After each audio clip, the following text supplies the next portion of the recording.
SMS receive ہوا ہے کہ ایک کوشچن سب سے پوچھیں کہ جو حلال طریقے سے ہم روزی کماتے ہیں اور انلیگل وے سے کماتے ہیں اور پھر اپنے بچوں کو کھلاتے ہیں، کیا اس کا بھی کوئی امپیکٹ ہے؟ یہ ایک SMS مجھے ریسیو ہوا ہے. جی دیکھیں بات یہ نا کہ ایک تو ہمارا نا سائنٹیفک نالج ہے نا، اور ایک ہمارا ڈیوائن ریلیشن شپ ہے اس کائنات کے پیدا کرنے والے کے ساتھ، ایک ڈیوائن ریلیشن شپ ہے.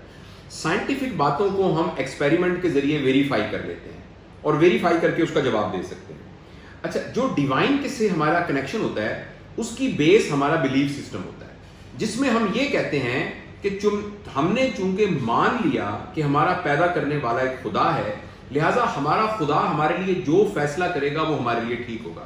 اب یہ دو ڈفرینٹ اپروچز ہیں.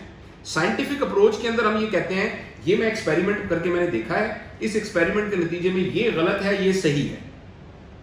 اور جو یہ ہماری ڈیوائن اپروچ ہے اس میں ہم یہ کہتے ہیں کہ we trust Allah and we trust Allah's prophet. تو جو انہوں نے ہمارے لیے کیا ہے وہ صحیح ہے. اچھا، آہستہ آہستہ یہ دونوں نیرو ہو رہے ہیں، آہستہ آہستہ یہ دونوں نیرو ہو رہے ہیں. اب جب سائنٹسٹ کوئی بات کرتا ہے نا تو ایسے لگتا ہے جیسے کوئی صوفی بات کر رہا ہے، اور آہستہ آہستہ جو لوگ اسپرچولیزم کی طرف جا رہے ہیں ان کے اندر بھی سائنٹیفک اپروچ ڈیولپ ہونی شروع ہو جاتی ہے. ایک بڑی فیمس کتاب ہے، کبھی موقع ملے تو آپ اس کو پڑھیے گا. اس کا نام ہے Buddha the Einstein. Buddha the Einstein. تو بدھا مین those who are actually related to spirituality and Einstein was a scientific person. اسی طریقے سے ہمارے جو مرحوم اشفاق احمد صاحب تھے انہوں نے ایک ڈرامہ لکھا تھا من چلے کا سودا. تو اس کے اندر بھی اسی کانسیپٹ کو ڈسکس کیا گیا تھا کہ جو اسپرچولیٹی ہے یہ جب یہ آہستہ آہستہ بڑھے گی تو اس کی اپروچ سائنٹیفک ہو جائے گی، اور سائنس جب آہستہ آہستہ بڑھے گی تو اس کی اپروچ اسپرچول ہو جائے گی. اور جب یہ دونوں ضم ہو جائیں گے تو تب ہمیں پوری طریقے سے اپنا ذات کا عرفان ہو جائے گا. تو یہ ایک لمبی بحث ہے. تو اس سلسلے میں ایک ہماری رائٹر ہیں بانو قدسیہ جو اشفاق احمد کی بیگم صاحبہ تھی، تو انہوں نے ایک ناول لکھا ہے راجا گدھ. اس میں انہوں نے یہ حلال اور حرام کے کانسیپٹ کو ڈسکس کیا ہے. دیکھیے، چیز حلال اور حرام اپنی کیمسٹری کی وجہ سے نہیں ہوتی، چیز حلال اور حرام اپنے حکم کی وجہ سے ہوتی ہے. آپ نے ایک بکرا لیا اور ایک چھری لے کے کھڑک سے اس کو کاٹ دیا، گردن اس کی پرے چلی گئی اور گوشت تو اس کا ویسے کا ویسا ہے مگر یہ حرام ہے. اچھا، آپ نے بسم اللہ اللہ اکبر کر کے اس کو ذبح کیا، اب یہ حلال ہو گیا. تو جو پروسیجر اور پروسیس ہے وہ چیز کو حلال یا حرام کرتا ہے، اس کے کانٹینٹ اس کو حلال یا حرام نہیں کرتے.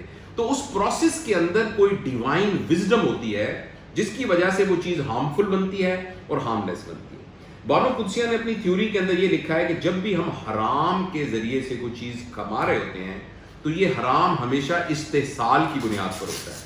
جب بھی آپ محنت کریں گے، جدوجہد کریں گے، تو جو کچھ آپ کو ملے گا وہ ہے جو آپ ڈیزرو کرتے ہیں، وہ ڈیزرو کرتے ہیں.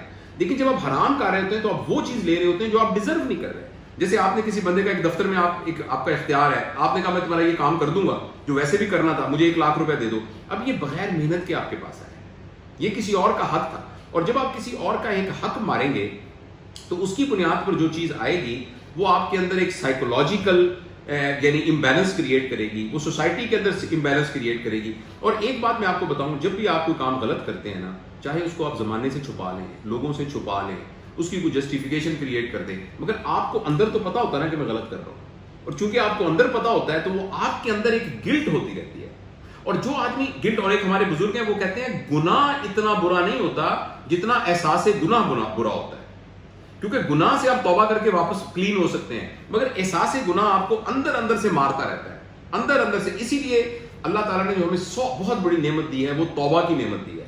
اگر ہم توبہ کر لیتے ہیں، اور اللہ پاک سے ہمیں یقین ہے کہ اللہ توبہ قبول کر لیتا ہے، توبہ کر لیں تو ہم اسی طرح ہو جاتے ہیں جیسے ماں کے پیٹ سے آدمی معصوم طریقے سے نکلتا ہے. تو اس لیے میرا نہیں خیال کہ میں آپ کو پوری طرح کمپریہنسو جواب دے سکا ہوں، لیکن اس کا جو ہے میری انڈرسٹینڈنگ یہ ہے کہ حرام بنیادی طور پر ہماری سائیکی کو چینج کر دیتا ہے.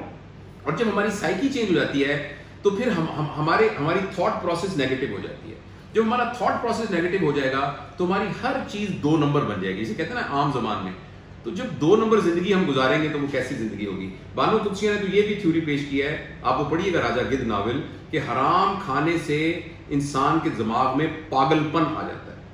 اور ان کا یہ خیال ہے کہ جس خاندان کے اندر حرام جا رہا ہو، یہ نہیں ہے کہ وہ خاندان خراب ہو جاتا ہے، ان کی نسلیں تک خراب ہو جاتی ہیں ان کی. اور یہ بات اگر آپ غور سے دیکھیں، ہمارے معاشرے میں دیکھیں،